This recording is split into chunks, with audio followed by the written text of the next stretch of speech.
Welcome, everyone. We're going to begin our meeting. Welcome to our October 6th General Luncheon Meeting. I'd like to welcome all of our veterans. If you are a veteran, if you can stand, stand. If not, raise your hand. Welcome. Thank you so much. Wow, we have so many veterans here today. God bless you, and we look forward to you being at our next month's event. Without further ado, I'd like to invite our chaplain, Mr. Steve Thomason, up to open us up in prayer. Blessed are you, Lord, Father, creator of the universe, who provides wine and bread to our table. Lord, since the last time that we spoke to you as a group, a lot of chaotic things have happened. In fact, even this week, it's been pretty dramatic. And so we lift up, Lord, to you this whole culture of ours and all of the things that are happening, particularly the things that are going against your values. Please make it clear to us exactly what those values are in our chaotic society, that we might fight for them. Thank you, Father, for this meeting. In Jesus' name, amen. Okay, I have a reading. I'm going to make a reading for our Americanism today. I want to read you a quote from George Washington, July 2nd, 1776. "The time is near at hand which must probably determine whether Americans are to be free men or slaves, whether they are to have any property they can call their own, whether their houses and farms are to be pillaged and destroyed and themselves consigned to a state of wretchedness from which no human effort will deliver them. The fate of unborn millions will now depend, under God, on the courage and conduct of this army. Our cruel and unrelenting enemy leaves us no choice but a brave resistance, or the most abject submission. We have, therefore, to resolve to conquer or die. Our own country's honor calls upon us for a vigorous and manly exertion, and if we now shamefully fail, we shall become infamous to the whole world. Let us rely on the goodness of the cause and the aid of the Supreme Being, in whose hands victory is, to animate and encourage us to great and noble actions." Those words were July 2nd, 1776, but it's like the time, they still ring true today, don't they? Those timeless words. So I know a lot of us are discouraged by what Steve just referenced with all that's happening. So thank you. Now I'm going to invite Carol Blanchard, our past president, up to lead us in the Pledge of Allegiance. You all know what to do. That's wonderful. Ready, begin. I pledge allegiance to the flag of the United States of America and to the republic for which it stands, one nation, under God, and for all. Thank you very much. Thank you, Carol. Oh, I want to also acknowledge our past presidents, and I have to say I don't do this, and I'm going to be doing in the future. Carol Blanchard was a past president from 2018 to 21, and we have Shirley Morgan. Shirley, raise your hand. Shirley here, our editor, our newsletter editor, and our historian. Shirley was president from 1999 to 2010 for 10 years. Now that's dedication, right? So give her a hand, please. Give them both a hand. Thank you. And now I'd like to introduce our Vice President of Programs, Ro Kendall, who will introduce our esteemed speaker today. Our keynote speaker today is Susan Shelley. She's the Vice President of Communications for the Howard Jarvis Taxpayers Association, and that's California's leading taxpayer advocacy organization. She's also an opinion columnist, and she's an editorial writer for the Southern California News Group, and 11 daily newspapers, including the Los Angeles Daily News and the Orange County Register. Yes, she's very busy. We're so glad she's here today. Susan is a frequent guest also on the Southern California radio and TV news and interview talk shows, and she talks about politics and policy. She's a weekly contributor to the Steve Hilton Show, and she's the co-host of the Howard Jarvis podcast and radio show, and that airs on Monday nights at 8 o'clock on 790 KABC. It's my pleasure to introduce you and to bring her up. Thank you, Susan. Thank you, Ro. Well, it's such a pleasure to be here with all of you. I love to speak to Republicans who know what's going on in California and intend to do something about it. And I'm glad you all haven't moved to Tennessee. I'm glad you're not in Idaho. If anybody's thinking of it, cancel the U-Haul, because we're going to fix California. This can be fixed. Everything that's going wrong in this state can be fixed. So I want to tell you a little bit about the attack that's happening on Proposition 13, which we have to stop on the ballot next year. So on the November 2024 ballot, there will be 2 measures that destroy parts of Proposition 13. And as you know, in California, they do things incrementally. They do it a little bit here and a little bit there. Now, the story with Prop 13 is that it passed in 1978, as you probably know, and it capped how much your property taxes could go up every year by limiting how much your assessed value could go up. And it cut the tax rate to 1%. But what a lot of people don't know is that Howard Jarvis knew if they cut property taxes, the local governments would all look for ways to raise the same taxes on the same people by another name. So Prop 13 has a 2/3 vote protection. It was written into the Constitution that local taxes had to go on the ballot for the first time. That had never happened before. All local taxes had to go on the ballot, and they had to get a 2/3 vote. Well, that lasted about 3 or 4 years, and then the courts decided, well, we're going to distinguish between a general tax, which will only need a simple majority, can be used for any purpose, simple majority, and a so-called special tax. We're going to define special tax as something where you're telling the voters what it will be used for, and you're committing to that. Those will need a 2/3, and the others will only need a simple majority. So that was the first hack at Prop 13. Back and forth, this fight over whether it will or will not be easier to raise your taxes. And there was Prop 218 in 1996, there was another one in 1986, there was another one in 2010. Back and forth with the courts and the legislatures, opening loopholes, and the Howard Jarvis Taxpayers Association coming in to close the loopholes. So the most recent one was in 2017. The California State Supreme Court decided that maybe if a tax increase went on the ballot with a citizen's initiative, maybe it didn't need a 2/3 vote, even if it was a special tax. Maybe the Constitution didn't apply if citizens collected signatures to raise their taxes. Now let me ask you a question. How many of you would go stand in front of a supermarket to collect signatures to raise your taxes? So who's in front of the supermarket trying to raise your taxes? The people who are going to get the money from whatever it is they're collecting signatures for are sitting in front of the supermarket collecting signatures to raise your taxes. And this has been happening up and down the state.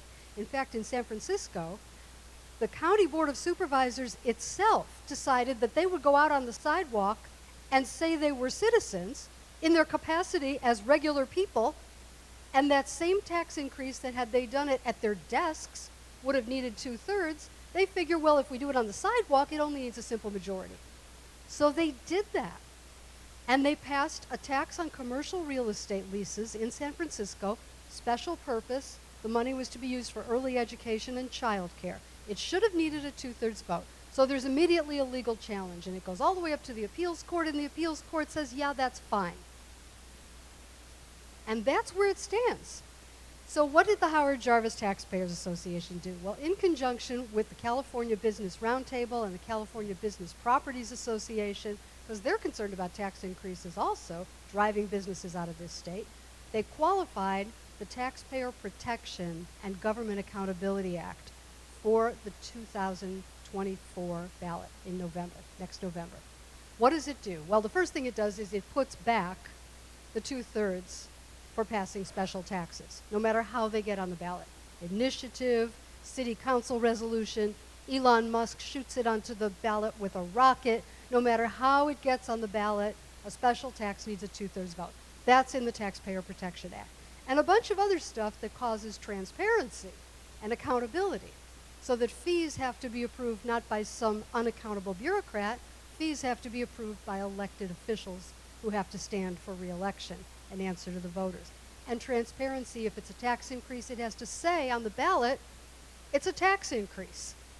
Imagine that. You know, they like to call things the We Love Puppies Act, and then you read the fine print and it's a tax increase. So the Taxpayer Protection Act does away with that. And a few other things that are really protective of taxpayers. So the legislature passes in September a constitutional amendment that makes it harder to pass the Taxpayer Protection Act. Talk about rigging the system. All constitutional amendments since 1849, the handwritten Constitution from 1849, all constitutional amendments pass with a simple majority vote. They go on the ballot for voter approval, they need a simple majority vote.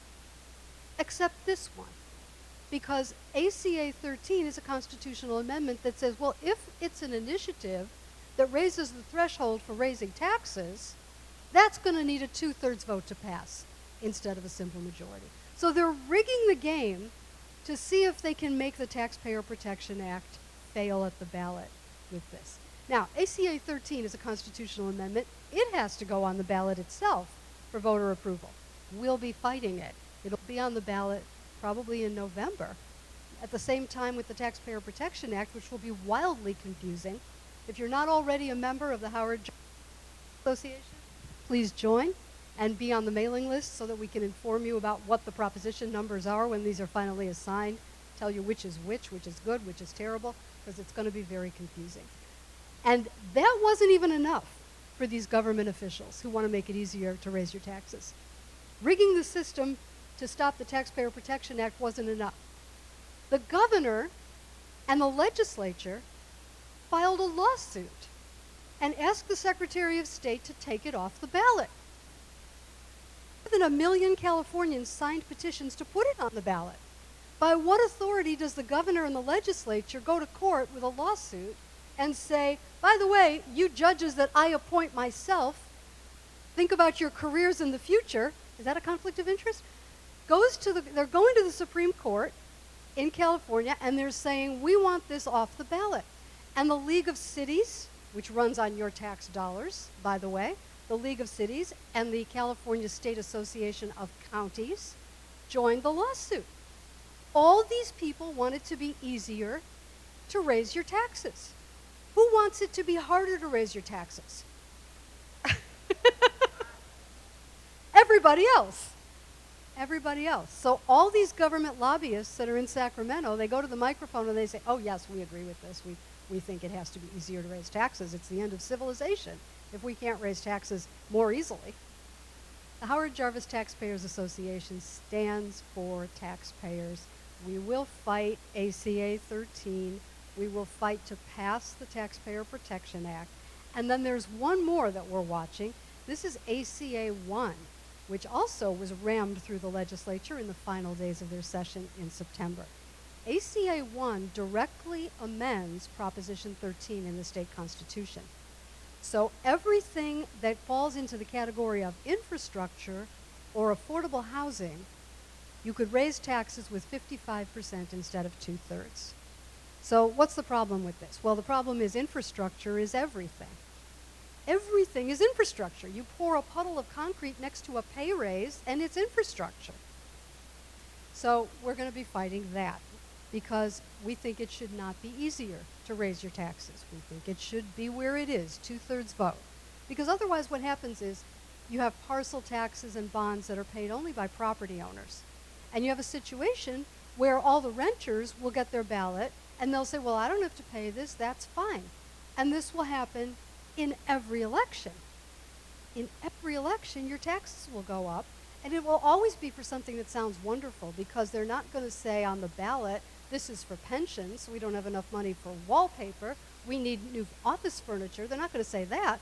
They're going to say, if you don't vote for this, we won't have a fire department. And that's how they're going to get people to vote for tax increases. They lie, and it has to be stopped. So no on ACA 1. We tried very hard to stop it in the legislature, and we did stop it for many years. It's been introduced again. We did stop it for a long time, but this year, I'll tell you what did it. It was the transit problem. You know, BART in San Francisco and Metro in Los Angeles, they're losing their shirts. Why are they losing their shirts? Because they're completely unusable. They're rolling mental asylums, really. They're crazy, homeless people, desperate people, drug addicts, violent people. You can't ride these trains safely in San Francisco and Los Angeles. So people don't ride them, so ridership is down, so revenue is down, so they're in a fiscal cliff. They were getting along okay when the federal government was shooting all that COVID money into their veins. But now the COVID bailouts are over, and they want to raise your taxes. So ACA 1 was amended in May to allow transit agencies to put tax increases on the ballot and pass them with 55%. And not just transit agencies, but councils of government, the kinds of where you have a bunch of city governments together and they have a governing board. They'll be able to put tax increases on the ballot. And the air quality districts and the water districts, everybody can put taxes on the ballot, and they would pass with 55%. And not just bonds, but parcel taxes, sales tax increases, everything. And they made it sort of immediately applying. It's not exactly retroactive, sort of simultaneous. Anything that's on the ballot with ACA 1 that needs a 2/3 vote, if ACA 1 passes in that same election, all of those go to 55% instantly. So they're going to be slamming those tax increases onto your ballot in every jurisdiction.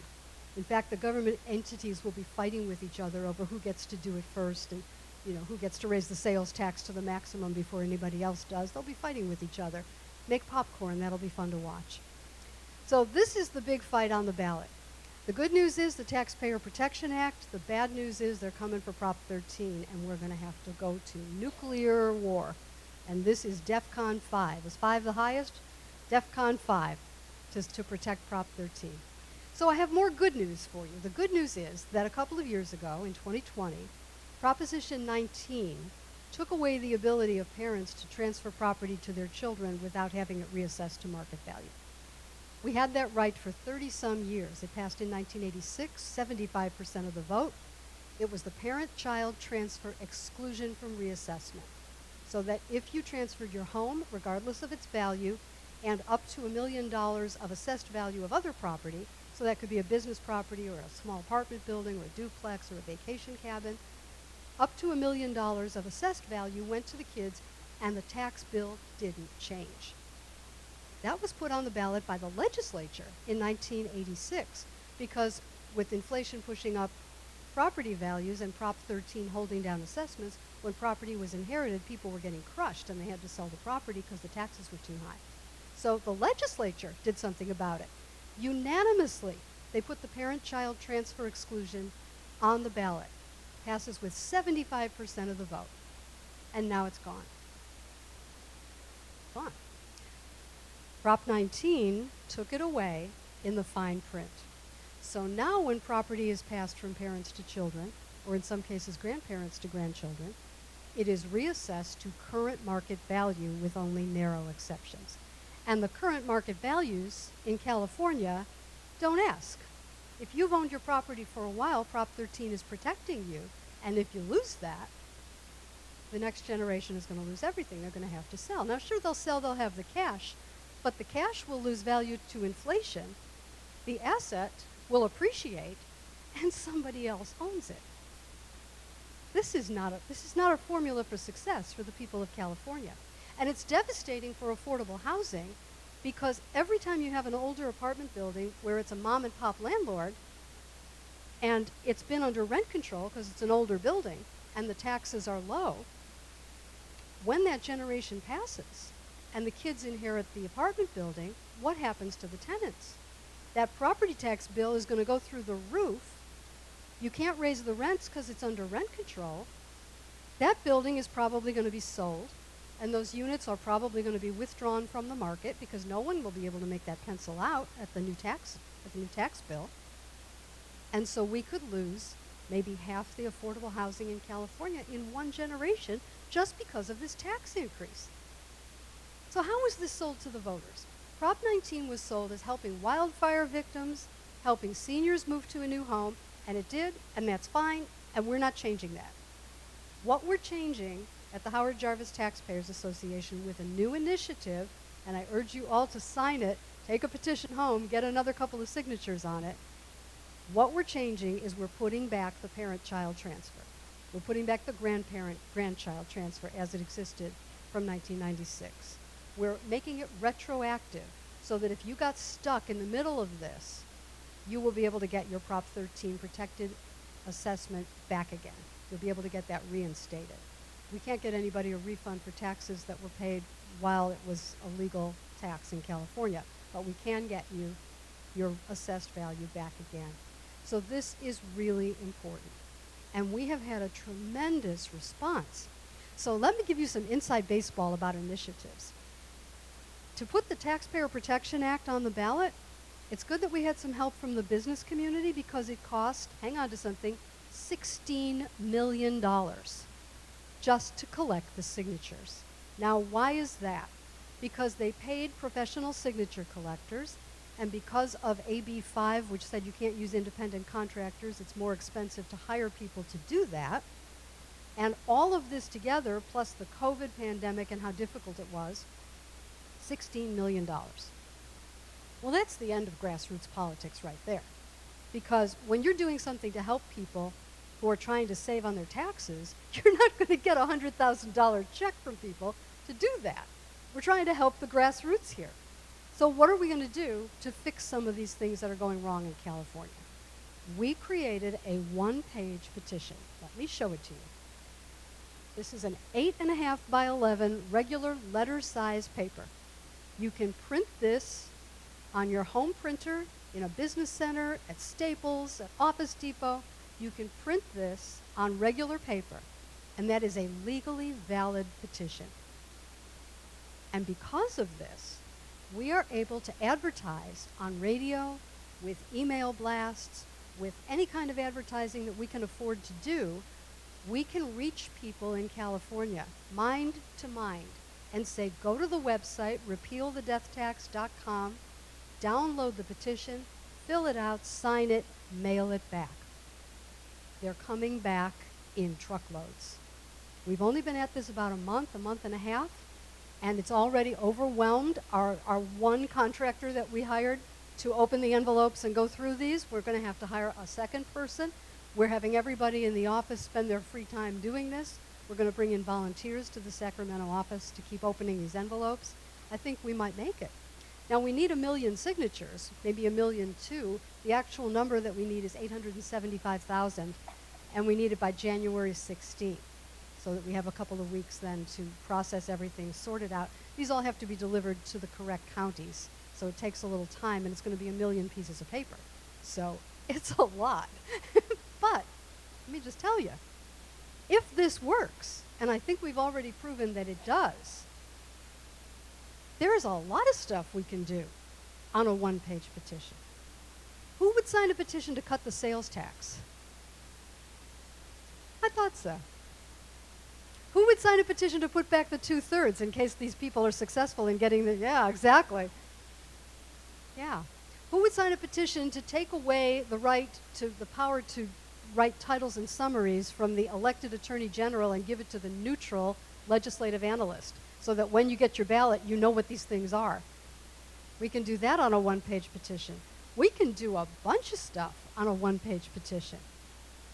And if we pull this off and we educate millions of people about downloading and signing and how the Declaration of Circulator works and the rest of it, if we educate everybody to this, then maybe next time we could even do a 2-page petition. Once everybody understands the concept, we could do even a little more. And if the legislature comes at us and they say, well, you need 3 more pages of boilerplate nonsense text or it won't be valid, we'll still be able to pull it off because we will have educated everybody about this. The silver lining to the COVID pandemic is that while it made it very difficult to collect signatures from people in groups and in shopping centers, it caused a lot of people who didn't want to be computer literate to suddenly get their technology kind of upgraded. A lot of people got tablets, smartphones, laptops, so they could do stuff for 2 years while we were in lockdown and you couldn't go places. A lot of people became more comfortable with electronics than they would have been otherwise. That's the silver lining. And that helps to make this work. That helps to make this possible.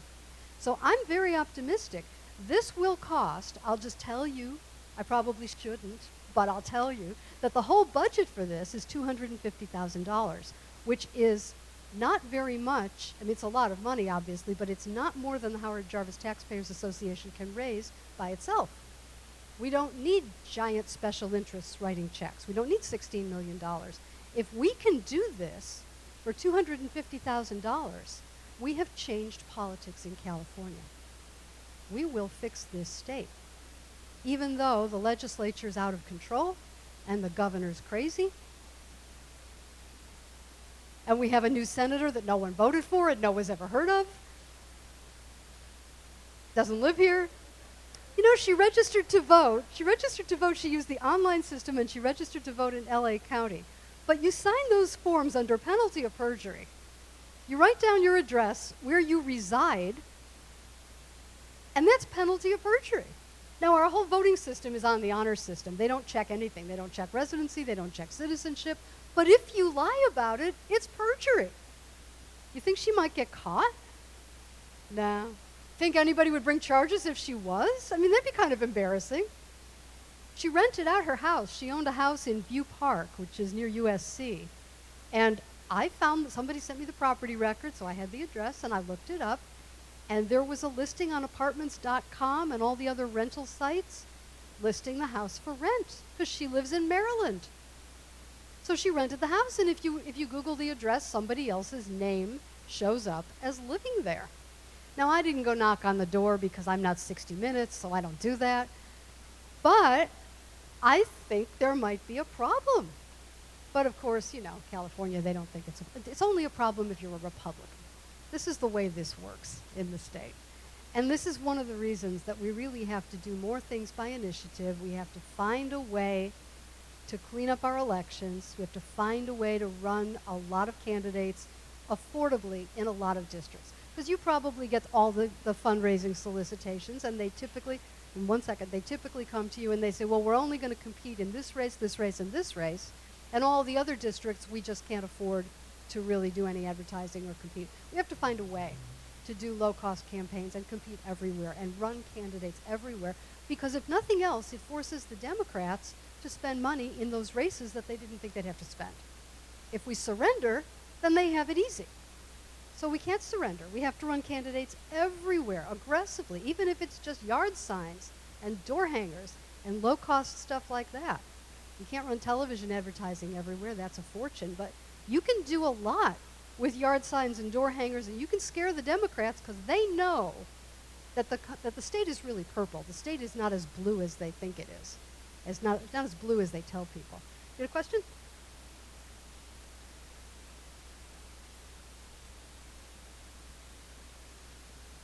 The California Association of Realtors?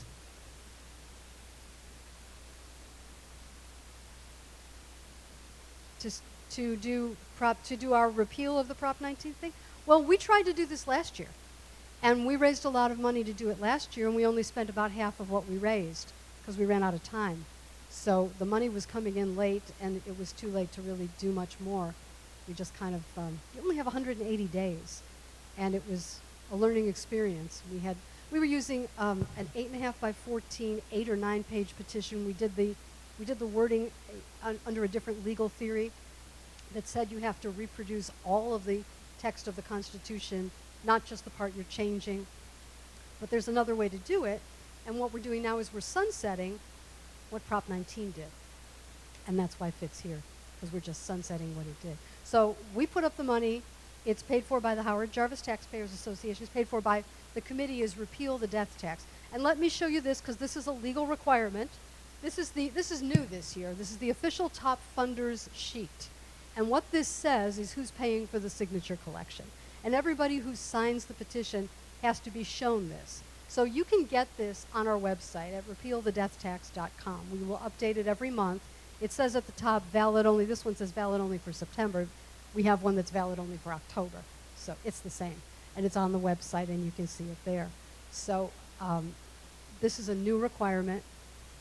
We have just sent out petitions and top funder sheets to the whole mailing list for Howard Jarvis. So people will get petitions in the mail. And then we're going to print one in Taxing Times, which mails in November. So everybody will get it again. And that's going to be a clip it right out of the newsprint, and fill it in and mail it back. So we are doing everything we can to be creative in our thinking and get the petitions out to people. And everybody can make copies when they have one. So we think we're going to get this done. We think we're going to get the million two signatures that we need. And we're going to drive them over to 58 counties. And we're going to get this on the November 2024 ballot. And we're going to fix this. So where the California Association of Realtors stands is they were the backers of Prop 19. So they are not in favor of us doing this, but they have not taken an official position on this initiative. There was a legislative constitutional amendment, SCA 4, last year or earlier this year, that they formally opposed that. But they have not taken a position on this initiative, even though it's the same thing. So I don't know. The firefighters union is against us, but let me tell you about the firefighters union. One of the things that that Prop 19 promised is that the money from these tax increases on people who've just lost their parents, the money from these tax increases would pay for a new wildfire fund in the state treasury. And they had this complicated formula, and every year on September 1st, the Department of Finance is required to do the calculation and tell the controller how much money to transfer. So the first year, the controller did the calculation, and the amount was 0. And the second year, which we are in now, they just released it, the amount is 0. It's producing no money for the wildfire fund. It was just a trick to tell the voters when it was on the ballot.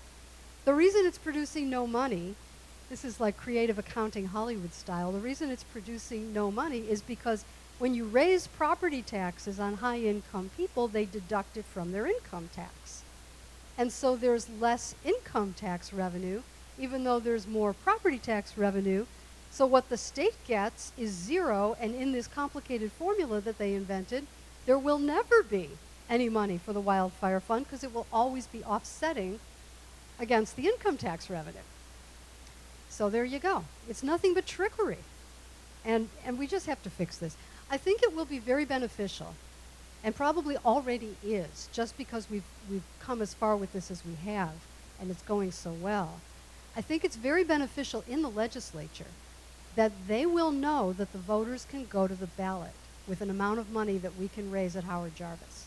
Because we can raise $250,000. We can't raise $16 million, but we can raise $250,000 from our members and from people who are concerned about stuff like this. And I think having the legislature know that we can do that will temper some of their worst instincts, if you will. I think they will not try any more of these, let's slip it through, nobody can do anything about it. We'll just trick them, and then we'll be golden. They won't be able to do that because we'll be able to go to the ballot. And that is a very powerful thing. When you're lobbying, when you're negotiating, when you're trying to pressure the governor, you're trying to let them know that this is going to be something that is going to turn out conservative taxpayers when it's on the ballot. That's a factor too. You put something popular on the ballot and it changes who votes, because sometimes people look at the ballot and they say, I don't care about any of this, and they put it aside and they don't go. And sometimes there's a Prop 13 on there, and we're crawling over broken glass to get to the polls and vote because you're so concerned about it. So that's a political factor too in Sacramento. Are we going to change the composition of the electorate and affect all the down ballot races? It gets quite complicated, but this is empowering to all of us to do this. So please take a petition, please sign it, You have to be a registered voter to sign it, but that's the only requirement. You just have to live in California and be a registered voter. Take a petition, go to repealthedeathtax.com. If you want to email that to all your friends and family and tell them about it, that would be great. If they tell 2 people and they tell 2 people, you know how that goes. So with that, I'm happy to take any questions if we have time. Do we have time for questions? Okay. Yeah. Yes. Black hole of the bullet train from Crazy Jerry, where billions of dollars have disappeared and out of our tax dollars? Just general question. The bullet train is going from Madeira to Bakersfield for $100 billion. See, where to where, exactly. Madeira to Bakersfield. Let me explain how they get away with this. If you remember, when this was on the ballot, the voters really tried. They really tried to make it crook-proof. They said, okay, you have to buy all the land before you start construction. You can't build a stranded segment in the middle of nothing. The first segment you build has to go San Francisco to Los Angeles. It can't require a tax increase, and it cannot get a public subsidy to run. All those things together. They got around all of them. And the funniest one is the way they got around San Francisco to Los Angeles. Here's how the bullet train goes from San Francisco to Los Angeles, allowing them to use the bond money that otherwise they would not legally be allowed to use. You're in San Francisco, you're in the Bay Area, you get on conventional rail, ordinary like Amtrak style conventional rail, and you go to Madeira. And then in Madeira, you get on the bullet train, you go to Bakersfield. And once you get on the high-speed rail bus. The high-speed rail bus. And the bus takes you, well, it says high-speed rail right on it. The high-speed rail bus takes you from Bakersfield to Los Angeles, and that is how they convince the courts to say, yes, it's a high-speed rail system from San Francisco to Los Angeles. Conventional rail, bullet train, bus.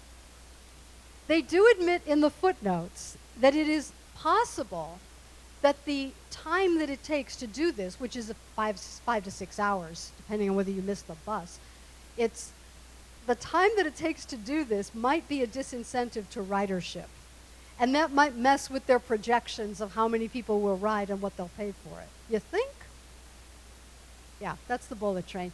The governor and the legislature have agreed to spend all of the bond money. It was about $10 billion. They got money from the federal government. President Trump cut them off. President Biden gave them the money back. They have started segments where they don't have contiguous land. And so the federal government had, they do watch out for our money. You can't tell, but they do. And one of the requirements of these railroad grants was that they had to build a certain number of miles within a certain period of time and hit the deadline. So that's why they started before they owned all the land, because they had to start and meet the deadline.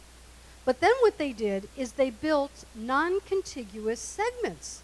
So the train tracks go from here to here, and then they stop, and then they're over here, and they go from there to there, and they stop, and then they pick up somewhere else, and they go from here to here, and they stop. Wear track shoes if you ever have to, because you're going to be getting out and pushing the thing through the dirt. So what they told the federal government is, they told the federal government that it adds up to the right amount of miles. And the Biden administration said, yeah, okay. This is the biggest boondoggle in the history of boondoggles. It really is extremely distinguished in the boondoggle field. And there's not a lot we can do about it. The governor originally, when he took office, he said he said something along the lines of, it doesn't work as envisioned. We all know that. And people ran, like an old movie where they ran to the typewriters, and picked up the phone and, hello, sweetheart, get me a rewrite. The governor says we're going to cancel the bullet train. And the next day, he walked it back. And he said, well, what I meant was we're going to build it from Madeira to Bakersfield. And that's where we are. That's where we are. What an absolute waste of money. By the way, the Howard Jarvis Taxpayers Association did a study when it was going to be on the ballot in 2008, and they predicted absolutely everything that has happened, except I don't think they saw the bus. I don't think anybody Don't, high-speed bus, you know, they have spent a lot of money making beautiful animations and gorgeous watercolors. Have you seen the gorgeous watercolors? They should hang in the Louvre for what we paid for those watercolors. Beautiful computer animations of the trains speeding through the fields. At one point, they were going to put a station in Wasco. Anybody know where Wasco is? Are you in a hurry to get there? Well, they were going to put a station in an orchard in Wasco. And even the analysts at the high-speed rail business planning, they have planners. Even they, when they wrote the business plan, they said, we really have to acknowledge that there's not a lot of services, no car rental agencies, no hotels, no restaurants. It's an orchard in Wasco. And I think they did eventually change that, so that they're not going to build a station in the orchard, which is good because the squirrels don't really need the bullet train. Thank you for the question. I love the bullet train. Any other questions? It looks like it's lunch. Okay. Could you explain to us how to become a member of the Howard Jarvis? I would be delighted. I think there are on the back of the Taxing Times. Do we have one of the Taxing Times here? I think on the back of Taxing Times there are some forms that you can fill out. Okay. Are the forms yeah, there you go. So there are forms on the back, right there. Thank you. You can see that. And you can also join online. You can, if you're technical and you want to use your phone or you want to use your computer, you can join online at hjta.org. hjta.org. And we would be delighted if you would join. It's only $15 a year. You get Taxing Times. I write most of it. No byline, but I write most of it. And I guarantee you that you will find it very helpful and interesting because this is taxpayer information and it's for taxpayers, not against them. So you'll enjoy reading it. And we do this 3 times a year. Thank you for the question. Question over there? 1969, we had the pleasure of enjoying Prop 13. We left the state in 1991, but we came back in 2020. So that means, did I lose my Prop 13? You did not lose it. Prop 13 protects every property in California. You have the protection, first of all, of the 1% tax rate. You know, before Prop 13, the statewide average was 2.67% of the market value of your home every year. Imagine paying that.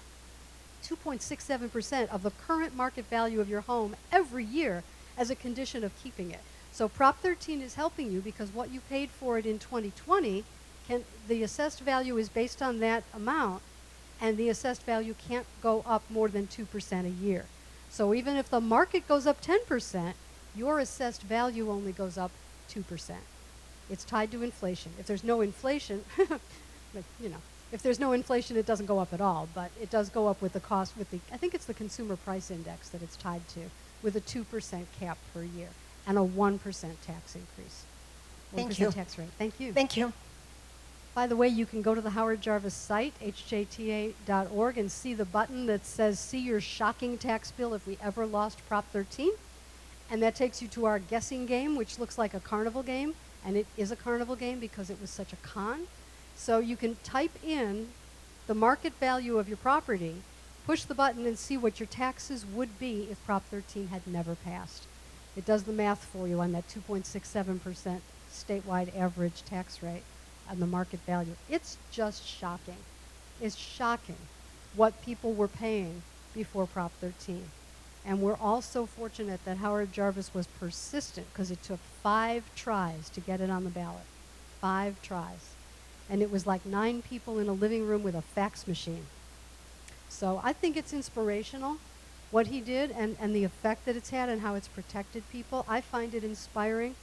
And when people say in Sacramento, oh, it can't be done, no one can do it, no one can do anything, the Democrats this and that, I look back and I say, you know, that's what they told him. Over and over. The whole state government was against it. All the local governments were against it. All the businesses were against it. The whole world was against it, and it passed with nearly a 2/3 vote because the taxpayers had had enough. And I think that's inspirational in general because we always face tough odds in everything in life. we face tough odds. And if you surrender, then you lose. And if you fight, you might make progress. And so we will fight for California. I'm not giving up on California. I'm not leaving. And if they're, thank you. And if they're going to go after Prop 13, they have to go through me. And I punch above my weight, so there you go. Thank you very much. Susan, come here. You know what? This lady is a heroine working for Howard Jarvis for how many years? 5. 5? Almost 6. She works tirelessly. And I just want to say, you know, we all value Judicial Watch, right? How many are aware of Judicial Watch being the watchdog in the United States? Harvard HJTA is our California watchdog for our taxes, our welfare, and our prosperity. So we want to thank you, Susan. And now, we have a lot of petitions. Susan brought more petitions, so you can take some with you and please multiply it. I've also shared it with our friends on the other side of the aisle at some meetings this week, and even our friends the Democrats want to get on this. It's a nonpartisan issue. It's key. It's vital. So now I'm going to hand this over to Ro, who's going to be introducing another person. Hold on, Susan. At this time, I want to introduce Bridget O'Hara, who's one of our members, and she has a very special gift for you, Susan. So here she goes. Susan, thank you for coming today. Can you hear me? Is it working? Annie O'Hara, one of the many original Howard Jarvis activists, passionately spent many hours, as Susan Shelley is today, protecting our Proposition 13. My very patriotic mother brought Prop 13 with her when she purchased her home in Laguna Woods at 85 years young. In her memory, I would like to pass the watch baton to Susan Shelley today. Enjoy and thank you for all you're doing for California homeowners. This is a Howard Jarvis watch I found in her watch collection.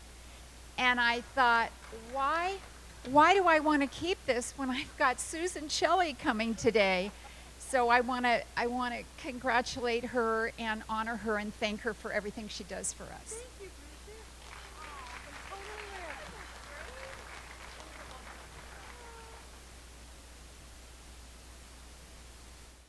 But wait, there's more.